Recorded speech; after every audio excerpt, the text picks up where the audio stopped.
Hello everyone, welcome back to Real Literature.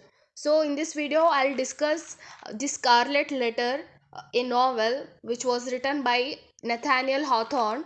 So before jumping to the novel, I'll discuss characters, or you can call it important characters from The Scarlet Letter. So the first one is Hester Prynne. She's protagonist, or you can call a heroine, the main lead. The second one is Pearl. So she is Hester's illegitimate daughter. And the third one is Roger Chillingworth. He is Hester's husband, and Reverend Arthur Dimmesdale. He is lover of Hester. Governor Bellingham. He's wealthy and elderly gentleman. And the sixth one is Mistress Hibbins. So she is a widow who lives with her brother. And Reverend Mr. John Wilson, Boston's elder clergyman. So, The Scarlet Letter was published in 1850 by Nathaniel Hawthorne, an American author often designated as a member of the dark romanticism school of literature. The work, Hawthorne's first full length novel, is a classic of the American Romantic era. More specifically, its treatment of topics like sin, insanity, and the occult make it a work of a dark romanticism. So here the Scarlet Letter is also a piece of historical fiction. It is set in the early days of Massachusetts Bay Colony. So in Puritan Boston, Massachusetts, a crowd gathers to witness the punishment of Hester Prynne, a young woman who has given birth to a baby of unknown paternity. Her sentence requires her to stand on the scaffold for 3 hours, exposed to public humiliation, and to wear a scarlet. Here, scarlet means red, and means to wear a scarlet A for the rest of her life. Scarlet scarlet is a red color, and A stands for adultery. So she has to wear scarlet A for the rest of her life because she commits the act of adultery. Because of that, her sentence requires her to stand on the scaffold for 3 hours. As Hester approaches the scaffold, many of the women in the crowd are angered by her beauty and quiet dignity. When commanded and cajoled to name of the father of her child, Hester refuses. She won't tell. Maybe because she was very feared by those consequences will arrive. And as Hester looks out over the crowd, so here is the situation. She is standing in a crowd because she committed a crime. You can call it a crime, the act of adultery. So because of this, people notices her. And as Hester looks out at now she's standing in the crowd. As Hester looks out over the crowd, she notices a small mishapen man and recognizes him as her long lost husband. So in that crowd she saw her husband, who is long lost, and now he is appearing in that crowd, who had been presumed lost at sea. And when the husband sees Hester's shame, he asks a man in the crowd about her, and is told the story of his wife's pregnancy. He angrily exclaims that the child's father should also be punished for his immoral act, and vows to find the man. He chooses a new name, Roger Chillingworth, to aid him in this plan. The Reverend John Wilson and the minister of Hester's church, Arthur Dimmesdale, question her, but she refuses to name her lover. After she returns to her prison cell, the jailer brings in Chillingworth now a physician, to Hester and her child. With his roots and herbs, he and Hester have an open conversation regarding their marriage and the fact that they were both in the wrong. Chillingworth demands to know who fathered Hester's child, but Hester refuses to divulge, uh, means to make known that information. He accepts Hester's refusal. Who?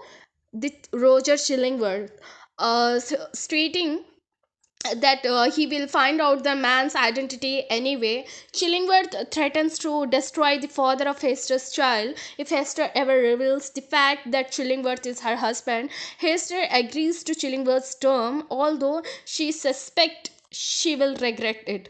So, following her release from prison, Hester settles in a cottage at the edge of town and earns a meager living with her needlework of extraordinary quality. She lives a quiet, somber life with her daughter Pearl and performs acts of charity for the poor.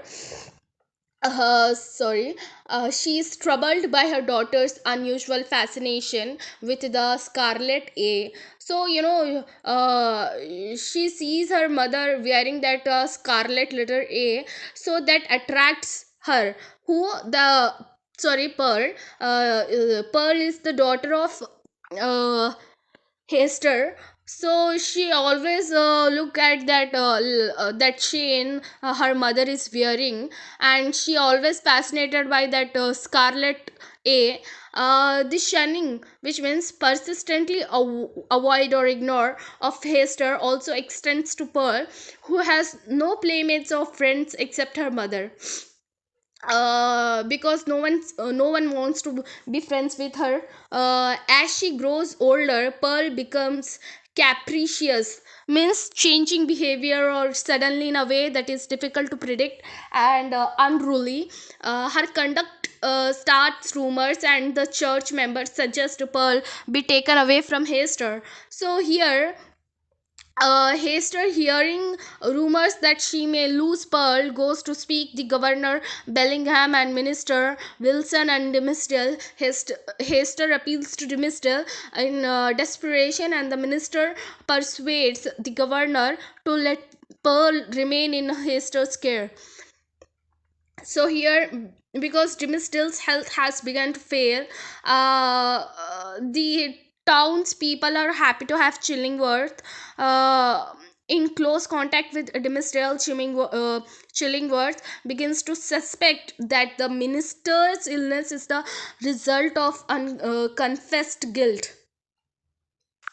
He applies psychological pressure to the minister because he suspects Demistel is Pearl's father. So Demistel is father of church who commit uh, a sin with a married woman. That married woman is Hester, and one evening, pulling the sleeping Dimistill's vestment aside, Chillingworth sees a symbol that represents his shame on the minister's pale chest.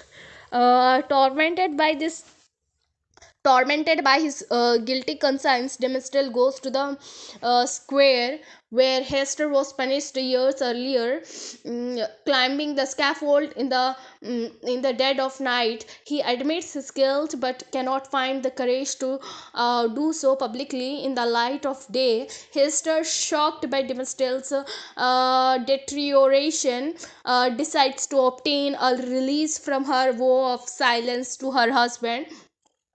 Hester meets Demistel in the forest and tells him of her husband and his desire for revenge. She convinces Demistel to leave Boston in secret on a ship to Europe, where they can start a life anew.